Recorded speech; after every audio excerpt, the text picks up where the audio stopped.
Viewers we த லீடர்ஸை பற்றி நானும் எதுவும் பேசக்கூடாதுன்னு அமைதியாக தான் இருந்தேன். ஆனால் வந்து நாளுக்கு நாள் வந்து இந்த வி த லீடர்ஸில் இருக்கக்கூடிய வார் ரூம் பாய்ஸ் இவனுங்களோட அட்டகாசம் வந்து நாளுக்கு நாள் ரொம்ப அதிகமாகிட்டே போயிட்டுருக்கு. ஒரு கட்டத்தில் டாலரேட் பண்ண முடியாத அளவுக்கு அவனுங்களோட பேச்சுக்கள்லாம் இருக்குது.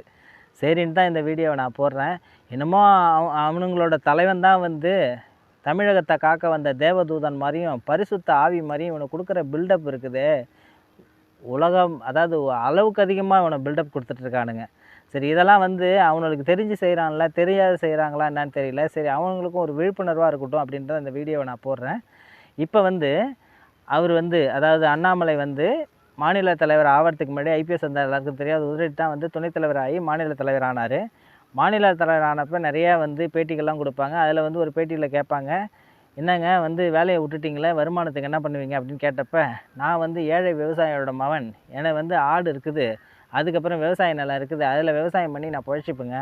சரிங்க, நீங்கள் வந்து இங்கே சென்னையில் தங்கியிருக்கீங்களே, அதோட வீட்டு வாடகை அப்படின்லாம் பார்த்தா பராமரிப்பு செலவு இதெல்லாம் பார்த்தா 6 லட்சம் வருதுங்க, இதெல்லாம் எப்படிங்க நீங்கள் வந்து அந்தளவுக்கு வருமானம் வருதுங்க அப்படின்னு கேட்டோன்னே, இல்லை இதெல்லாம் என்னோடய நண்பர்கள் தான் வந்து ஸ்பான்சர் பண்ணுறாங்க. இப்போ கொடுத்து வச்சோம்டா நீனு, உனக்கு வந்து இப்படி ஒரு நண்பர்கள்லாம் கிடையாது. எனக்கெல்லாம் இப்படி ஒரு நண்பன் கிடையவே கிடையாது. என்கிட்ட இருக்கிறத பிடிங்கிட்டு போக தான் இருக்கானே தவிர எனக்கு கொடுக்கறதுக்கு எவனும் கிடையாது. ஸோ இப்படி ஒரு நண்பர்கள்லாம் அமைஞ்சதெல்லாம் உன்னோட அதை பூர்வ ஜென்ம புண்ணியம்னு சொல்லலாம். அப்படி இருந்த ஒரு எளிமையான மனிதன், அந்த ஒரு எளிமையான மனிதன் என்ன பண்ணார், இருந்தார். அப்போ வந்து பார்த்திங்கன்னா, அப்போலன்னு இல்லை, இப்பயும் வந்து பாஜக தான் வந்து ஒரு நாட்டை ஆண்டுட்ருக்கிற மிகப்பெரிய கட்சி. அதோடு பார்த்திங்கன்னா வந்து அந்த அதாவது தேசிய கட்சியோட மாநில தலைவர் நீ மாநில தலைவராக இருக்கிறப்ப உன்னோட மச்சான் வீட்டில் வந்து இடி ரைடு பண்ணுறாங்க. இடி ரைடு பண்ணப்போ எதுவும் பேச்சு மூச்சே கிடையாது. அப்போ இடி ரைடு பண்ணுற அளவுக்கு என்ன நடந்தது?